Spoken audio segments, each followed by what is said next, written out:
Hello, my name is Michael Price. I'm the director of the San Angelo Nature Center. Thank you for watching the Nature Center show on Channel 17. Today I want to talk to you a little bit about pythons. Pythons are found in the Old World, primarily Africa and Asia, but also Australia and New Zealand. They are constrictors, and what that means is they constrict their prey. But a lot of people think that constrictors, when they grab their food and squeeze their food, that they crush their food, that they break bones and just crush it to a pulp. That actually is not true. Constrictors will bite their food and wrap around it, and then they will constrict. Every time the prey item exhales, lets oxygen out of the lungs, they squeeze just a little bit tighter so no more air can come in. Therefore, it's a very quick death by suffocation. Now, pythons are famous for being able to eat large food items, items that are much heavier and much larger than themselves. A 20-pound Asiatic rock python can easily eat a small gazelle. The reason they can do that is very simple. Whereas people and most other animals have two jaws. They have a top jaw and a bottom jaw, and those jaws are connected by bone, just like with us. However, with pythons and all other snakes, as a matter of fact, they have four jaws. They have a top right, a bottom right, a top left, and a bottom left. And all those jaws are connected by cartilage. Cartilage is the thing that's on the front of your nose or the top of your ears. It's connected by cartilage, so a snake can literally open its mouth at this kind of angle. Now, as it opens its mouth, it has four rows of teeth in the top jaw and two in the bottom. Whereas people have several different types of teeth, teeth for grinding, teeth for chewing, teeth for cutting.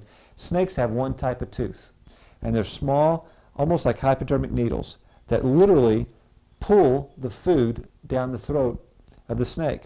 As they bite, they'll take the top part, swallow, the bottom part, and swallow. So they literally pull the food right into their mouths. Now, there are several different species of pythons, most of which are actually rather medium-sized or even small.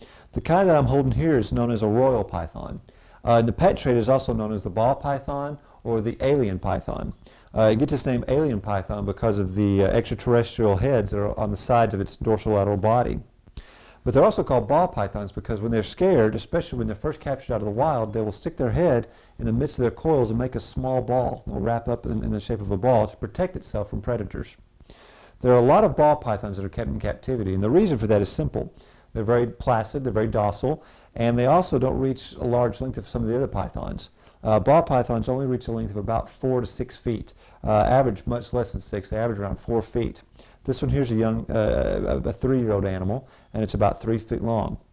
Now, out of the 5 largest constrictors in the world, 4 of them are pythons. You have the reticulated python, the Asiatic rock python, the Indian python, and the African rock python.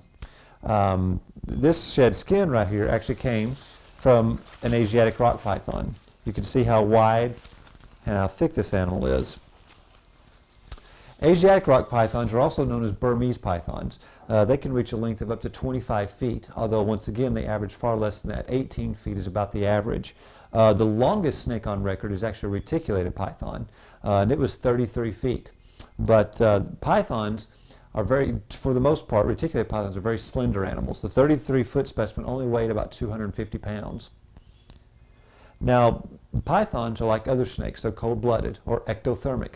What that means is their body temperature is dependent upon outside sources. So if this animal was outside and it's 40 degrees outside, his internal body temperature would be 40 degrees. If he was outside and it's 115 degrees outside, then his internal body temperature would be 115 degrees. That's different from mammals such as humans or the birds, where we're warm-blooded, where our internal body temperature is constant regardless of the outside temperature. Our heat is generated from the inside. Now, snakes do have, or pythons, like all snakes, have a vertebrae. They have a backbone. They are vertebrate animals. They have a backbone, but instead of having arms and legs like we do in other types of mammals, they have several hundred pairs of ribs that go down the body. So a snake literally is a backbone with a lot of ribs and muscle. That is what their body is made up of.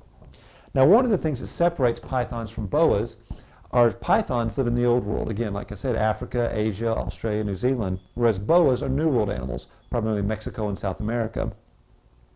Pythons are also egg layers. They lay large clutches of eggs every year to reproduce, whereas boas give live birth. To learn more about pythons and some of the other different snakes that are found in other snakes that are found in this area, please come by the San Angelo Nature Center. Thank you for watching the Nature Center show on Channel 17.